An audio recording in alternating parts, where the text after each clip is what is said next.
everyone. Welcome to Something to Complain About, place where two Gen Xers get together and we find something to complain about. I'm T and I'm here with my partner A. A, how are you feeling today?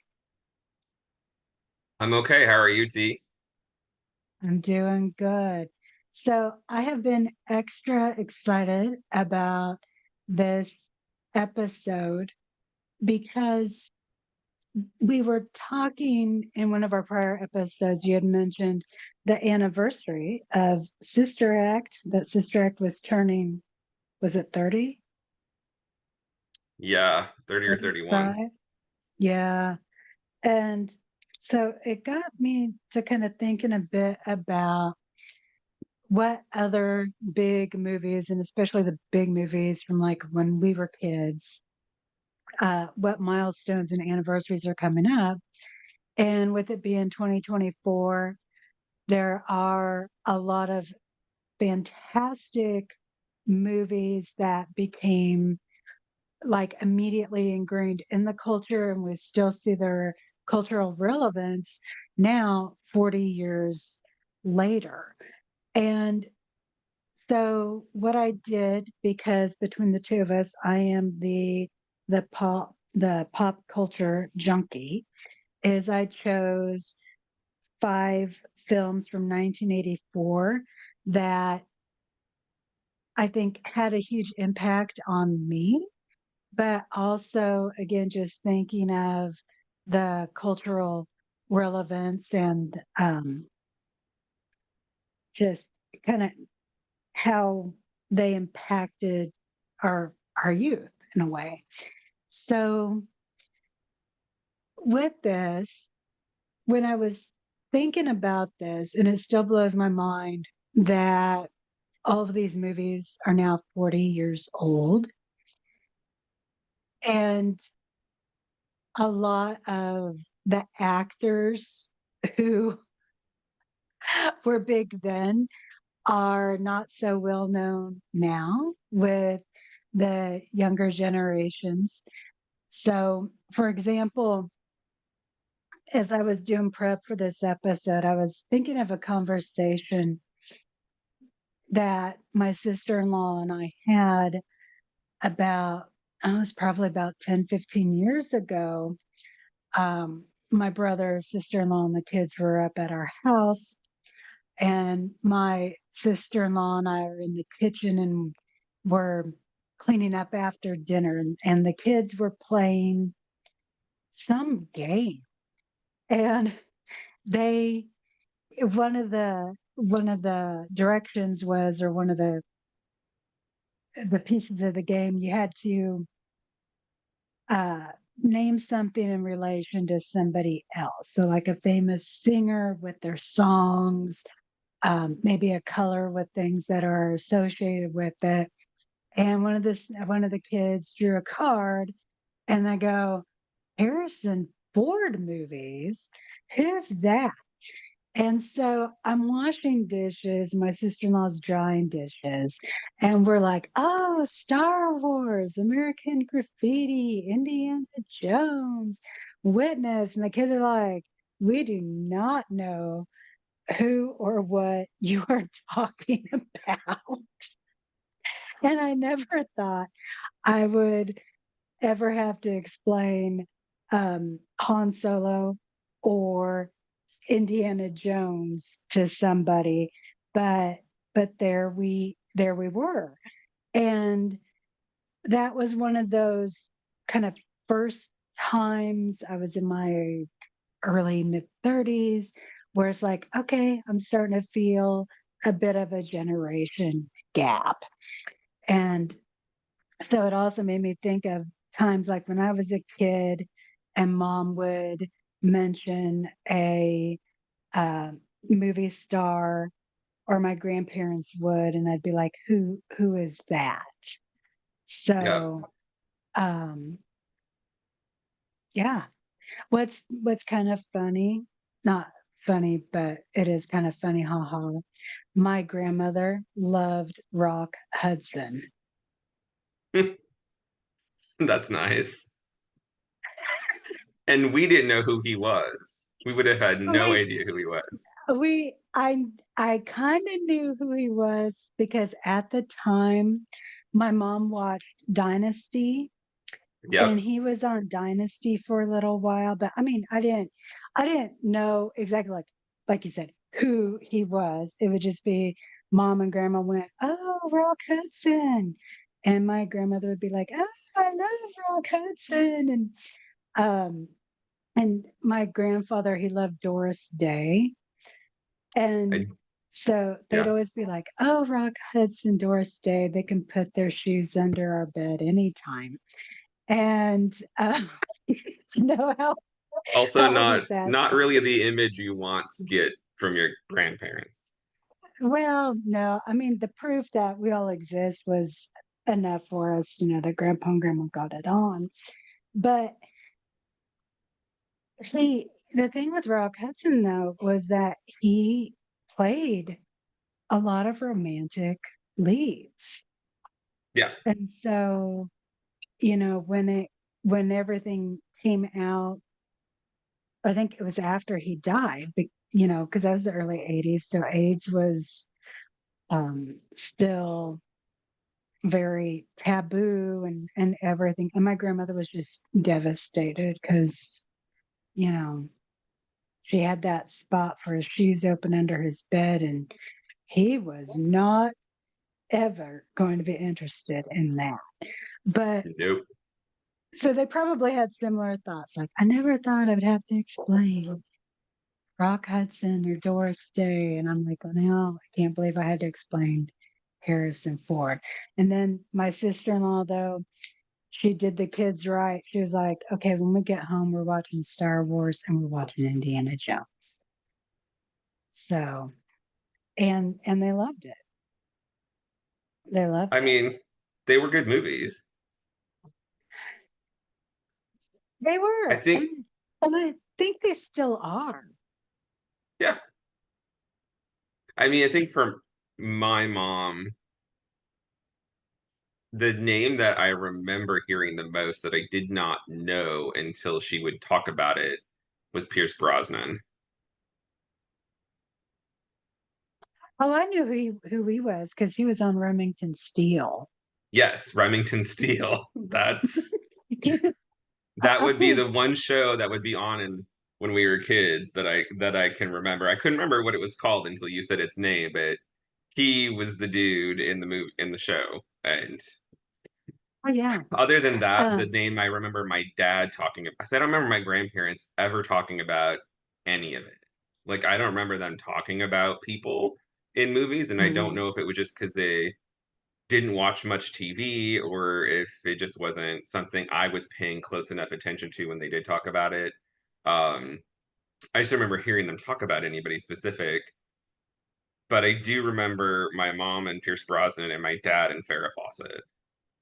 Like yeah. those were the names, and I know when we were growing up, I was always like, "Who? Like, who are you talking about?" But then I was when she'd watch Remington Steele reruns or whatever. I don't even know if they were reruns because I don't So remember when Remington still ran. Then I knew who she so meant. so what you're telling me is that TV didn't raise you like TV raised me. Probably it's probably true. I mean, I should probably not admit this quite the right way, but we for a long time we did not have cable at all. No, So we literally got two channels out in the middle of nowhere, right? Because for with the antenna, we would get ABC and mostly CBS. We almost never got NBC. So like it was basically anything on ABC we could watch.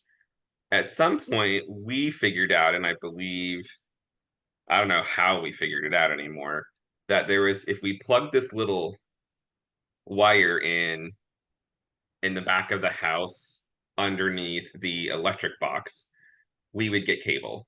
So we basically pirated cable during the summers as much as we could because My parents were not about to pay for cable. That was just not a thing we were going to have. Oh, I mean, we didn't have HBO or Disney Channel or anything like that, but I we always had more channels. Yeah, But we were also I was also grew up in a little bigger town. But when I was about what, 9 or 10, we had the old cable box, and so we got WGN, we got TBS, which at that time was WTBS. We got the USA Network, yeah. and we got one more. Maybe was it Nashville Network or maybe CNN? I don't remember. But TNT, maybe? sorry. TNT? Like it was out of Nashville, but it was the Turner was it the Turner Network or Oh, something? It had a bunch of I mean, okay. we got when we Maybe. were borrowing the cable, if you want to call it that. Um, that's most of the channels that we would get. We definitely did not have HBO or any of those Yeah. other things. We Yeah. got WGN, TNT, the USA Network, that Okay. kind of stuff. I bet it was TNT. Yeah. They had But things on so like Gunsmoke. those things were like those channels were like game changers because I remember like I think it was either TBS or WGN. We were so psyched because we got to see a lot of reruns that we didn't get to see otherwise. Otherwise, we had a channel from Kansas City um, that we would watch and the reruns. But I mean, it was like my youth was 12 solid years of reruns in pretty much this order: Gilligan's Island, I Love Lucy, Brady Bunch. Yeah, Um, I remember all of those. right. So, but yeah, then TBS and WGN just opened the door and we got Good Times and we got Yeah, uh, all these different cartoons. And yeah, it was fantastic. we So, watched a lot of Chips yeah, with Ponch and John, yes. and we watched Hunter, Yep. which I can't remember the dude's name, the actor. There's no way I'll As ever remember soon his as name. you as soon as you said I can't remember his name left me. It was Fred. Yes, Fred something. Um, I want to say Dryer, That Dyer. sounds right. Yeah. Um, my dad used to like to watch Ponderosa, and when my grandparents would come visit, which my mom's parents didn't come very often because they lived so far away, but he would like to watch Gunsmoke. Um, Mm, so they'd sit, and they mine didn't watch a too. lot of TV, but they would watch some of those old westerns, and those were often on the Turner Network or whatever. Um, but yeah, my brother and I would spend days during the summer if we couldn't be outside, if it was raining or something, we'd spend all day watching reruns of Chips or whatever, Yeah, we could find. So yeah. Which I think, you know, one of the reasons why I chose these movies is that, and I'll reveal them here in a minute, is that they have staying power. But I think part of that too is that because even though you and I grew up in two different parts of the country, we still ended up watching the same media, yeah, right? Like we didn't have all of this diverse media and media, um, you know, in different formats and so on. That one thing that I was thinking about when I was thinking of these movies is like, you don't have movies influencing the times anymore like you did, or one song or one TV show influence like it did back in the day. yeah. That might be another conversation. So are you ready for the 5 movies we're going to talk about today? Let's have them. All right. So we have Gremlins, Indiana Jones and the Temple of Doom, Footloose, Ghostbusters, and 16 Candles. Oh my. All of these, all of these are 40 years old now. So that makes that I makes think we just us need to old, have a right? moment of silence to reflect on this, on the awfulness of that reality or the profundity of that reality. Because goodness. You I know mean, how did what's we get that? to a point in our lives where we look back and think about the movies we used to watch and think, holy crap, that was 40 years ago. I mean, it was hard Well, enough in the last conversation we had about Sister Act for me to handle the fact that it was 32 years ago or 31 years ago, depending on which movie you're talking about. But this, like, we used to watch most of these. So like we didn't get movies, like I said, we didn't have HBO and those other things. But I had an aunt who lived in St. Paul, Minnesota, right? She lived in a bigger city. She had cable. And she used to, this will be a trip. You'll know exactly what I'm talking about, but I don't know about the people in our audience. Depends on who they might be. But like she used to record movies on her VCR for us, and she could yeah, cram 8 hours, right, worth of movies on one VHS cassette, and then every yep. so often she'd send us 4 or 5 cassettes because we didn't have cable, so she'd record us these movies, and these were My some of the movies that were on there. my family did that all the time. Like I remember sitting with the TV guide Yes, and because one of my planning out how to aunts set the timer on had your well, no, get this. It's like I made like this because we were too poor for a Columbia house. So what I would do is I would look at the TV guide and I would see, I knew that one of my aunts had HBO. And so I'd be yeah. like, okay, can you record these movies for us? Here's when they're showing, blah, blah, blah. And then in turn, we had a channel she didn't have. And so we would record some episodes of a show that she liked that she didn't have access to. So like we had this whole like underground network. We were the early pirates. You know, people talk about pirating movies. Do We they all still did. have that warning? Oh, Do they you know the warning I'm do. talking about? Like we were Yeah. watching, what did we picked this is not one of the movies we're going to talk about, but I'm just going to throw it out there. We watched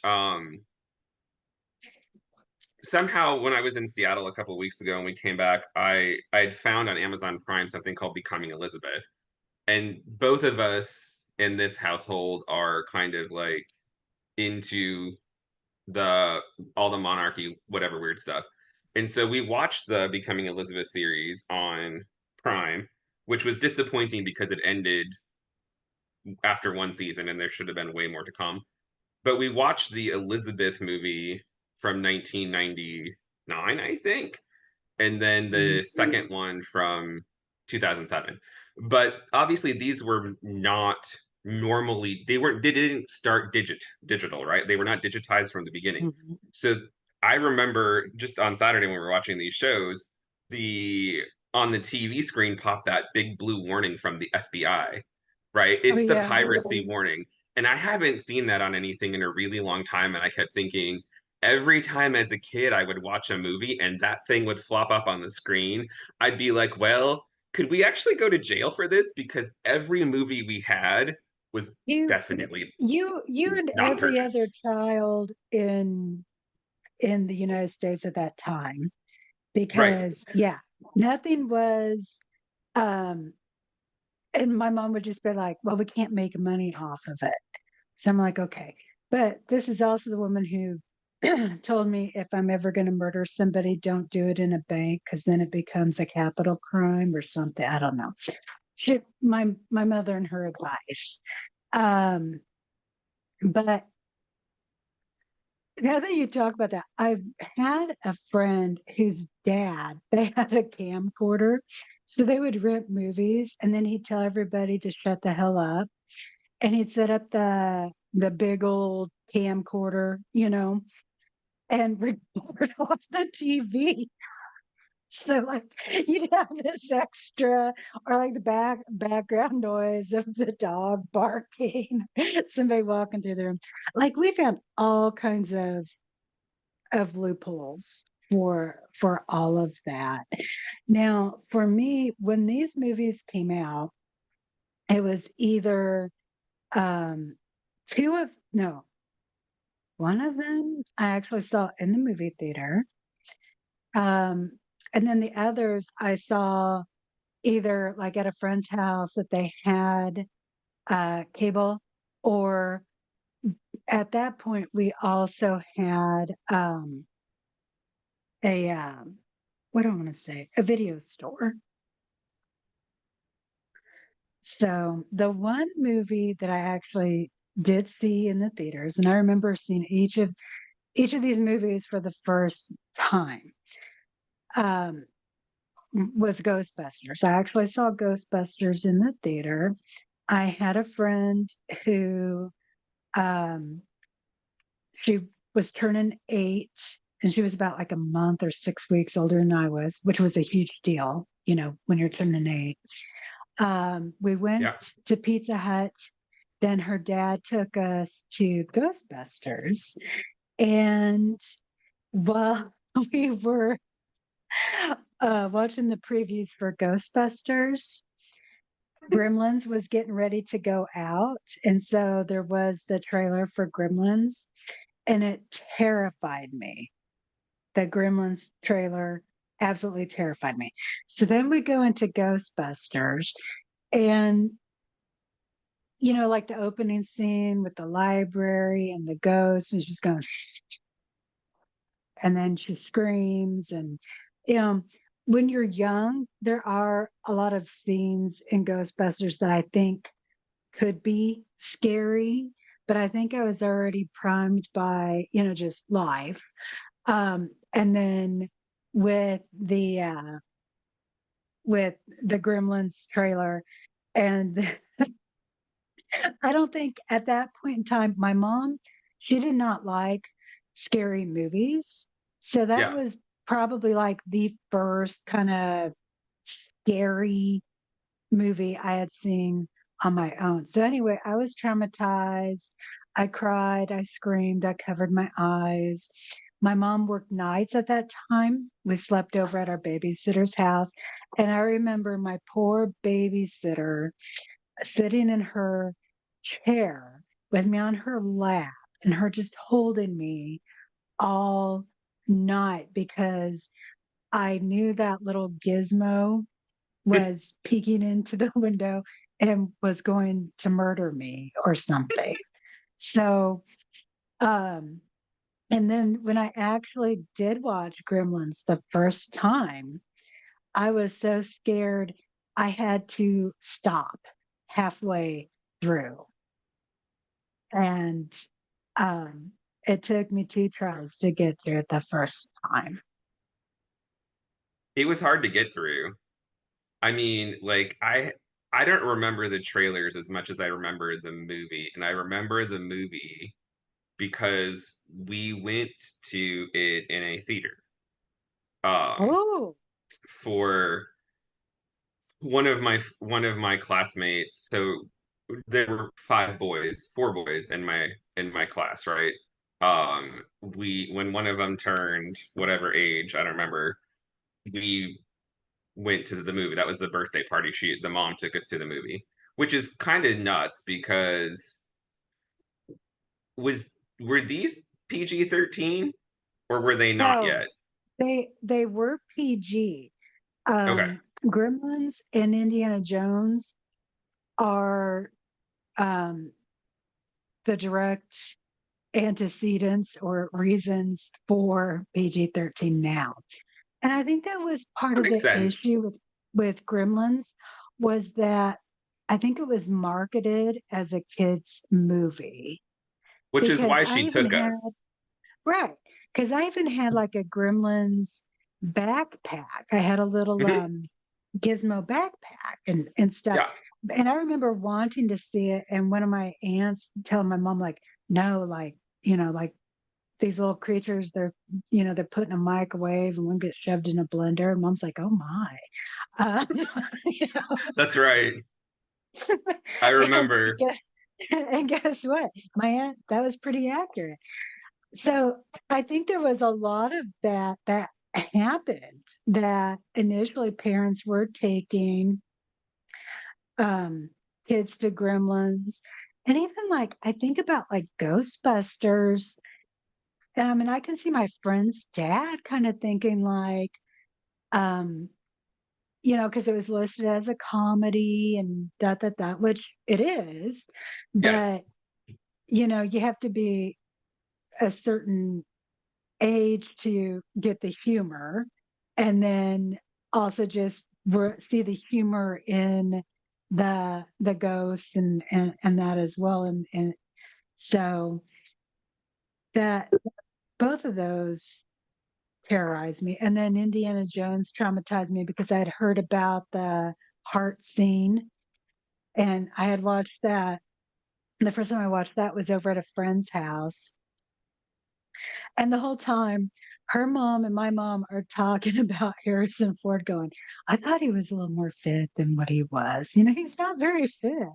Yeah, like he's fine, but I thought he'd have more muscles. Like 2 hours of that critiquing Harrison Ford's physique. And I remember like just sitting there so tense, knowing that the little heart scene was coming up. So, yeah. Yeah, I think for us when she took us, I can kind of still remember because she and my mom were good friends, and so I remember the conversation was we're gonna go to this pizza, we're gonna see this movie or whatever, and then all the way home, I just remember her being like, because she was a nurse, right? This lady, Mhm. she's an RN, um, and she already, I mean, like her son that was in my class was the second youngest, so she had three kids older, one kid younger, right? So Mhm. she'd been through the ringer before, but she was just kind of trying to talk to all of us about how scary it was, right? Like, okay, what did you think of the movie? Because most of us we were 7. Let's get real, we were 7, and I don't think Right. we were expecting that so much. I don't think she was, but I remember she called my mom and was apologetic. Like, I didn't Mhm. think it was going to be like that. We didn't, like, I'm sure I had nightmares, but this is one of the movies that absolutely ended up on the pirated cassettes that we had, right? Like, so we Well, watched yeah. it many times after Yes. that. But it was the same with, like, I don't think I saw Ghostbusters in the theater. I'm pretty sure we saw Ghostbusters on one of my aunt's VHS tapes. Mm. And honestly, most of it was I would call silly scary Yeah. until you got like the things that I found that stick with me is the at the when Sigourney Weaver is dealing with the thing on the roof, right? The ghoul or whatever it is. That for me was a scary thing that stuck with me. A lot of the rest of it was more The comedic scary. the I'm not sure dog if that's a word, cha- but that's how I'm gonna think about it. the when Rick Moranis Yeah, has his party and that demon dog shows up, and then that was like the scariest part for me, because then it like bursts through the wall and he's chasing him down the street and he's pounding on the glass at I think it was Tavern on the Green, and that dog. That to me was the scary. It's like Slimer. I thought he was kind of cute, and then the Stay Puft Marshmallow Man. That I yeah, could see the comedy in that, but yeah. the demon dog, no, that was scary. I forgot about the demon dog. And even now, because I watched that movie, I have probably seen Ghostbusters probably 50 or 60 times now. And every time that scene, that still is scary. The idea of being chased, and then being around people, but nobody's really noticing, I think is the part that is most kind of bothersome now. So, Yeah. yeah, Oh, those are good movies. they are. I had a Gremlins lunchbox, not for Oh, long. Didn't have the backpack. I do remember having a Gizmo toy, like a little yeah. a plushie or whatever you would call them today. Um, and honestly, I always liked the name Gizmo. I almost named my dog Gizmo a while back, but I didn't. I So had a I had a cat named Gizmo. yeah, I mean Gizmo was cute until you got him wet past midnight or something, right? Like there was Or, a or fed him. I can't remember what order because it's like no sunlight, no feeding after midnight, and don't get him wet. yeah, I think I think overall these three movies that we've been talking about so far, I would call, I mean, they're classics and they're true classics, and they're the themes that are in them are pretty universal and yeah, still true today. So, although you're watching it and you're like, okay, this is it's an older movie now. And one thing that always shocks me is when I'm sitting and watching a movie, especially a movie that I watched, that came out when we were kids, and I'll sit there and go, that person's dead. That person's dead. yep. This person's dead.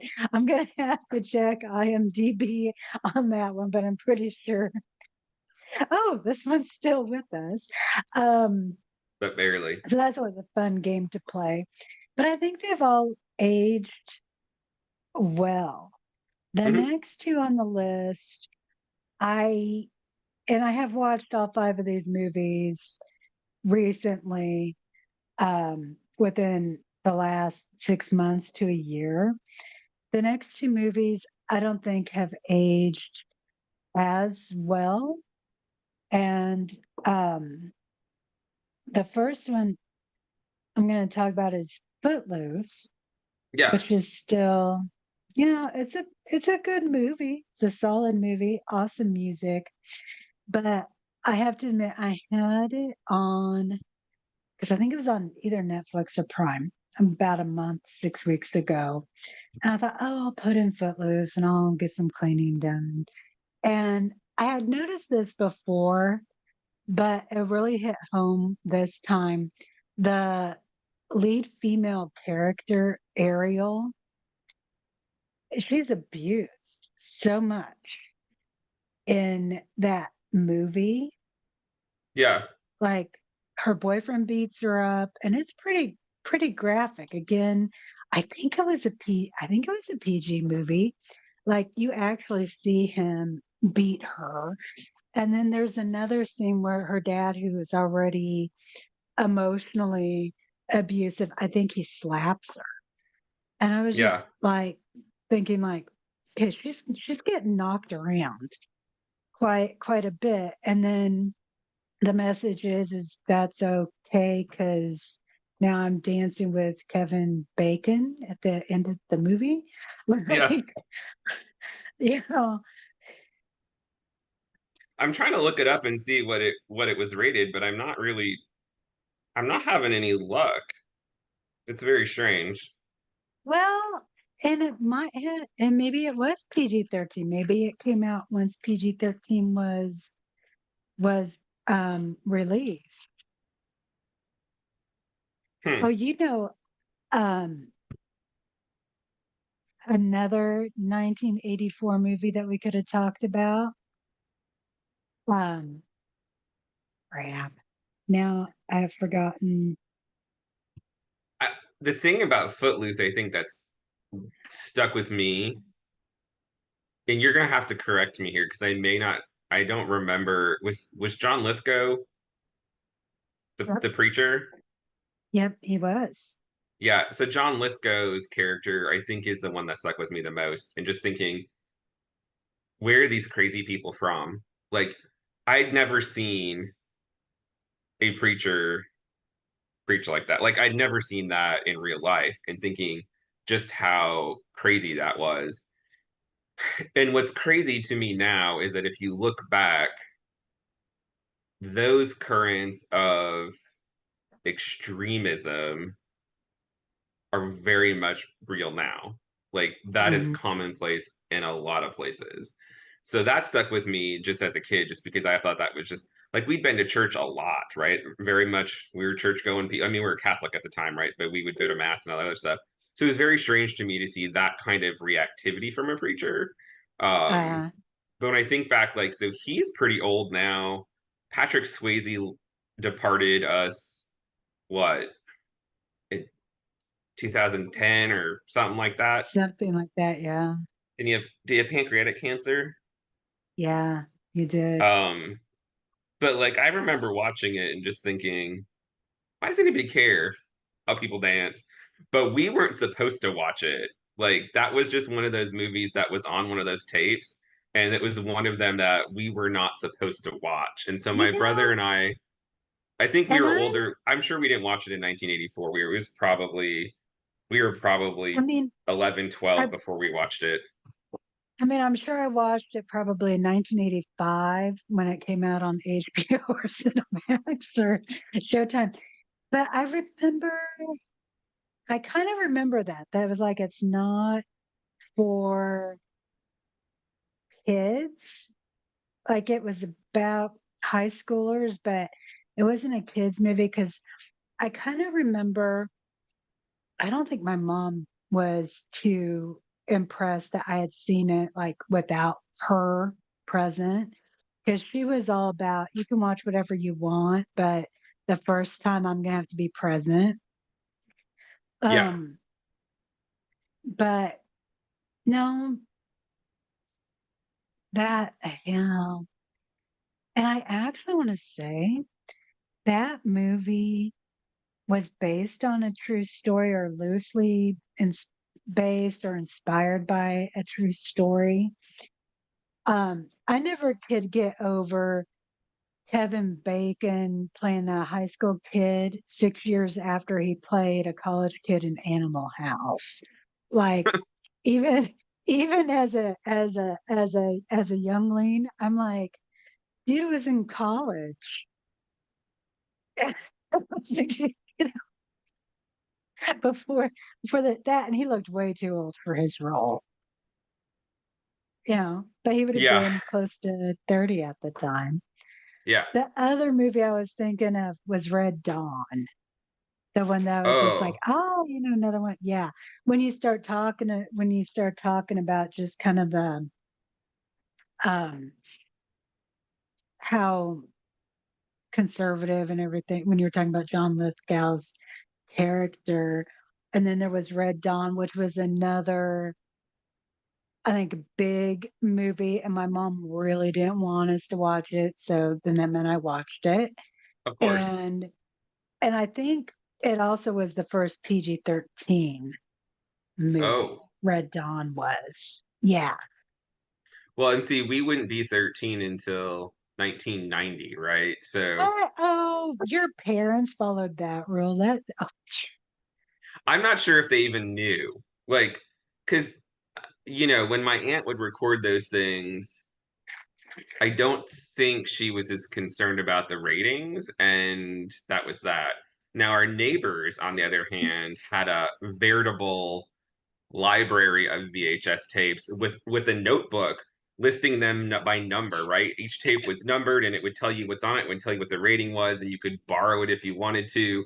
Um, so we would go over there and watch movies sometimes with oh, their kids who were younger than us.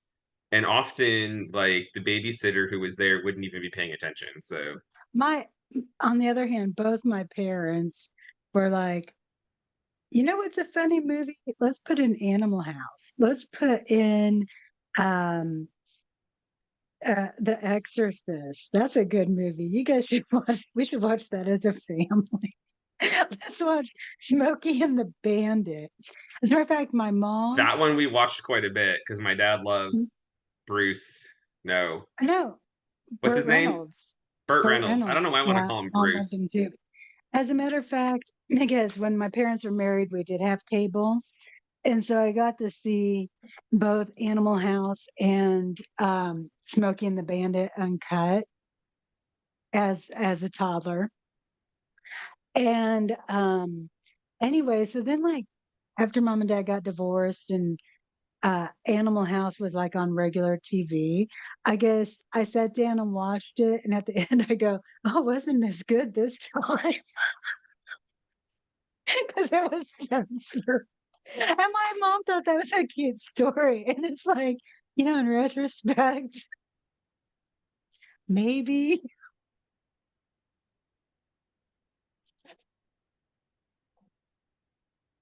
I I don't mean, know. So, but I feel like with Footloose, I mean, like the music is what really carried that. And I think overall the message was good. But I always just, I never really felt right about it. And I think it boils down to there's so much just casual mistreatment, especially of that female character. And I mean, I get that she could be bratty and annoying, but, um, kids are going to act the way in response to the way that they're treated, right? To yeah. a certain extent. So, but still a good movie. But I ended up just turning it off the other day because I'm like, maybe at 47, I have aged out of enjoying Footloose. Like, I'm seeing different messages here that, as memory holds, I wasn't getting these messages and I don't like these messages. So, although I think there was a remake of Footloose a while back, I don't know how well it was received. So I don't know how they handled those storylines. I think you're right. I actually think we ran across it the other day, and I was like, "Well, this doesn't look right." And he was kind of like, "Oh no, no, that's the remake," because none of the people looked right in it, and it just looked new. And then I realized it was 2000. I think it was like 2022 or something, and I was like, "That's definitely not the right one." But yeah, I think I didn't watch it because I didn't want it to ruin what I remembered from the first one. Sometimes it's Mm. easy when you see the newer one to meld them or blend them and forget which thing Uh, you saw where. And I did. I mean, the original one was good. I liked it. We weren't supposed to watch it, just like we weren't supposed to watch 16 Candles. So I didn't see 16 Candles until I was in college. And I mean, it was kind of a chick flick, right? So it wasn't yeah, as much something I probably would have seen. I mean, I could tell you, I could be wrong, but I believe it was, what was it? Molly Ringwald was in that one. Um, yep. and just for context, I am really bad at remembering the names of actors and movies and singers. So the fact that I remember that is good. But I didn't see 16 Candles until I was in college, and I just don't remember a ton about that. But I. I think with 16 Candles, and again, I saw it as a kid at a friend's house. Um, you can tell that I hung out with the friend whose parents had cable quite a bit. Right. Got a lot of education. I, as a kid, when I watched it, and again, it's not really a kid's movie, like a teenager, yeah, but a kid, I thought it was kind of boring as a kid because there is just a lot of talking and not a lot of action. Um, what I what doesn't age well now is there's an Asian character who it's just a lot of negative Asian stereotypes that are not funny. Um, the way the grandparents are, just some of the stuff they say. And then Anthony Michael Hall, back when he was still like in his little nerdy phase before he had really grown up, uh, basically was stalking Molly Ringwald's character. And then he ends up with her underwear and shows it. So there's all kinds of like a, a lot of issues and a lot of stuff that would involve arrest and becoming a registered sex offender and stuff today that were Hmm. played for laughs back then. But I think what carries carries the movie and what still holds true is Molly's character. Her 16th birthday is coming up. Her family and her parents were like typical boomer parents involved in their own stuff, and her sister's getting married, and everybody is so thoughtless towards Molly's character. I mean, like the wedding's the day after her birthday, and just she's lost in this mix of madness. And she has a crush on a guy who's like a senior, and then coming to find out, like, he notices her too. So some of that is kind of that Cinderella, Yeah. um, you know, coming of age where, like, not a kid anymore, but not an adult, not as, back in the day, not fully bloomed, you Right. Yes.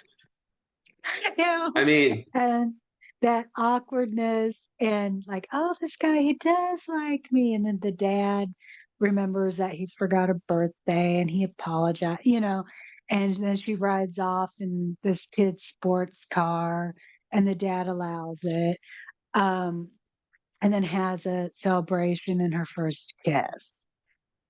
So I think what that it is that, again, that fairy tale aspect, but then there's so many things that um and I think I see this more and more, and I don't know if it's because the times change, I change, I'm getting older, or it's a combo, but things that were funny are no longer funny, and you yes. go, um like, yeah, no, this is not,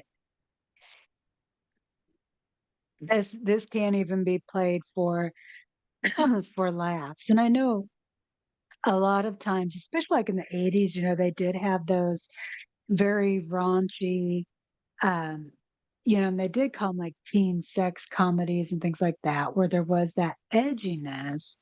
But um, it's like, would I recommend 16 Candles to some of my friends who, their daughters are in their tweens or early teens? No, because there's like a lot of stuff going on there that is not, yeah, It could almost be an instructional thing on sort of stalking and sexual harassment. yeah. I mean, it could. And I think, 'cause I was thinking about this yesterday, and I'm like, well, it works to the extent, because what was his character's name? Farmer Ted, I think. I mean, I think it works to the extent that pretty much every woman has had a, an admirer that she doesn't want, and he or she just cannot get the message that they're not wanted, they're not interested, and they don't let go. So Hmm. I think with that, um, a, a lot of women can connect to that we've all had those, um, abhorrent admirers. Did I say that Yeah. correctly? Abhorrent. Okay. Um, where it's like, yeah, okay, we've all had someone who's just a little, we're not into them. They're supposedly into us, but they're really not, because if someone really cared about you or was interested in you, they would listen to you, you know. Yeah. So that rings true, but then she caves. So, um, and then there is a potential sexual assault in it. And yeah, it's not the fun movie that I enjoyed, uh, Yeah, I 30 mean, years ago, I think that 35 plays years into ago. the thought of how we have matured in our understanding of the world around us, right? Like Right. we we I mean, for guys back then, that was sort of part of, I don't know if ethos is the word we want to use here, but like if you approached someone and they turned you down, the thought there was you should try harder, right? You should keep trying. Right. Now the thought is we're trying to teach young men.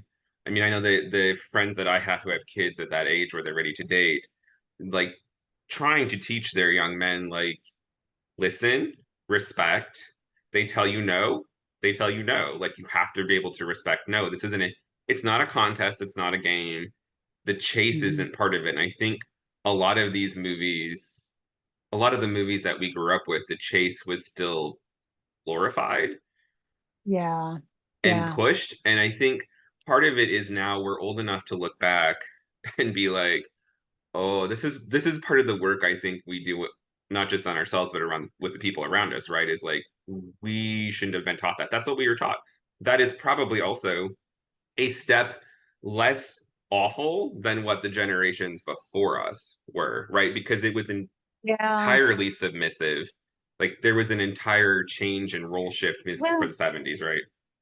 the kicker is as you're talking about this, and even the hot guy, the hero of the movie, basically just like gives his he's already in a relationship, basically gives his girlfriend over to Anthony Michael Hall's character. She's completely drunk. He just like he gives her like, I'm Yeah. literally giving you my woman, Yeah. you know. And then she's wakes up the next morning and she's like, "Did we?" You Yeah. know, and it's like, Yeah. uh, "Oh no, we got a word for that now." We do. We should have had a word for it then. We But should have. I mean, it is still something that I think I think we've come a long way. And the fact that we can look back at it and realize these were cool movies when we were kids. We loved them, Right. right? These were good movies. But when we look back at the way people were, it's nice to know that we've grown. Some of us Yeah. anyway. Not all of us. Well, and I think too, watching these movies at 8, 9, 10, um, 11, 12, 23 is different than you pick up on different things, and when you think about it, like when you're 8, what what you see is kind of what you see. You don't understand nuances. You don't understand um, a lot of the humor. Um, so a lot of stuff goes, as my mom would always say, like it just goes over your head if there's Yes. enough other things there to entertain you. So it Yes. is kind of disturbing though in retrospect to be like, I know I loved 16 Candles and I loved Footloose. And it's like, oh, but we got a lot of other issues and stuff going on there. Um, yeah, but I I think I it's would okay though for say, us to have loved the movies. I think it's okay to be like, we like those, that's what we grew up with. We're different now. Right? Like right, some people will feel guilty for it. I don't know that that's necessarily helpful.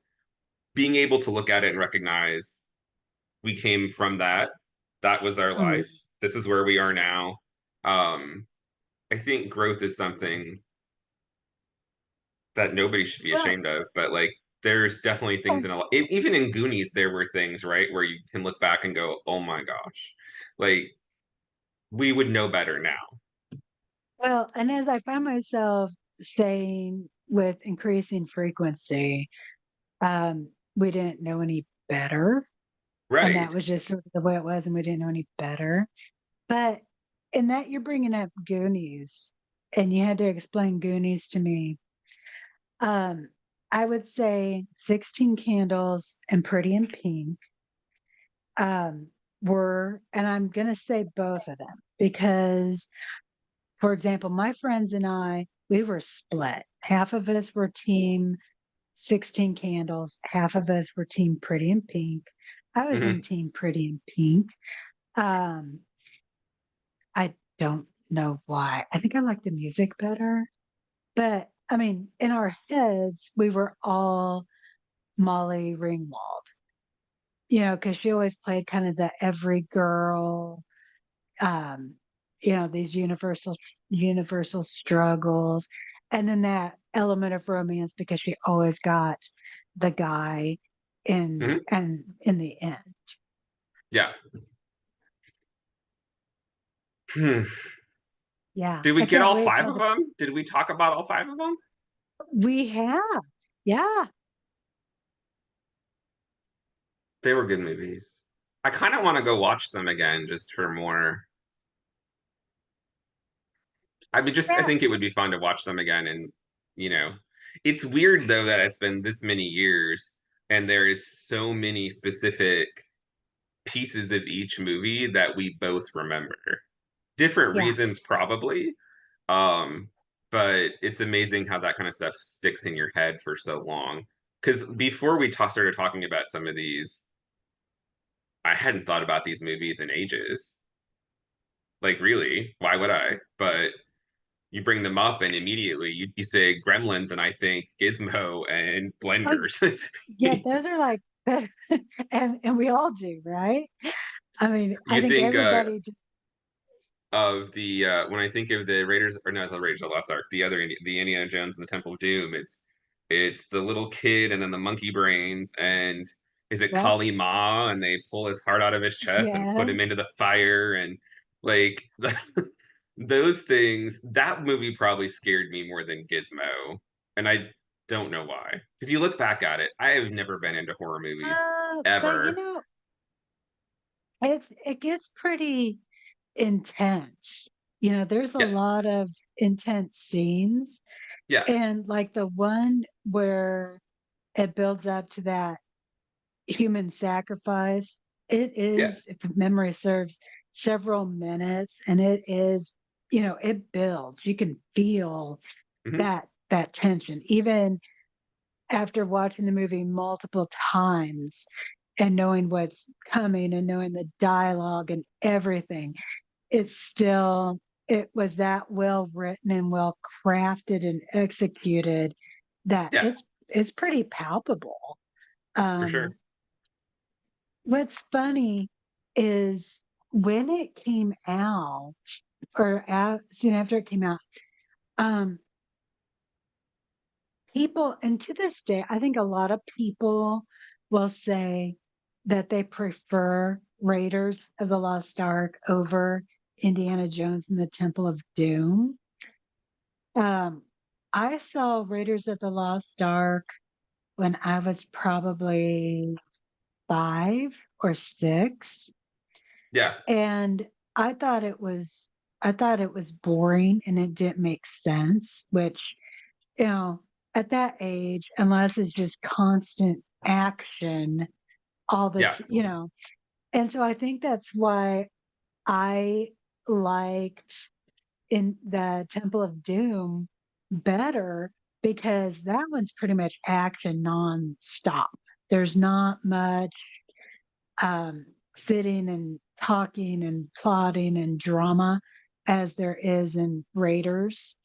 So, but I remember being like thoroughly confused by that as a kid because it's like, no, the Temple of Doom's better. Well, it Raiders has kind of a better plot and pacing, and the actress wasn't an annoying screamer, and you know, Yeah, and yelling and yeah. So yeah, but it was I that was one thing that was kind of struck me as funny. But they are two very different movies. yeah. Um with the for the same character. But I think that was my fondness for that. So you have a nephew. Would you recommend any of these movies to him? Wait, how old is he now? 7? 8. He'll be He's 8? 9. He'll be 9 in November. Yeah. What? Yeah. Nuh-uh. I I remember when he was born. Yeah. Um, which should not surprise me, but okay. So would you recommend any of these movies to him? Because he's at about that age where I could see No. him really. No. No. No. I mean, he is still in the Paw Patrol animated cartoonish, like, I mean, he's still very much in the Disney range of movies. Like he does seem to, I think he's a little bit more likely to get scared, I think, and have nightmares. So I think most of these would, at this age, would probably not work for him. In a few years, yeah, I think Indiana Jones, because my brother loved those movies. Like, Mhm. we used to watch them on like we'd play that stupid VHS until it wore out, right? Yep. Um, he loved Gremlins, Ghostbusters. I don't think he and I ever talked about Footloose or 16 Candles ever. I'm not sure if he saw them or not, to be honest. But um, I can see him watching Gremlins and Indiana Jones and Ghostbusters with the kid in a few Mhm. years when he's a little bit older, and he probably is less prone to nightmares, but he's currently very prone to nightmares. Which, I mean, so was my brother growing up, very prone to nightmares, and I don't really know why, but I think Well, for the little kid, especially I mean, for 9 years old almost, I don't think he'd even be interested. Like, I don't think these would interest yeah, him like they did us. I always think back like to my mom who she would do anything for us to have some culture and just it just yeah, I guess just more knowledge, more culture and stuff.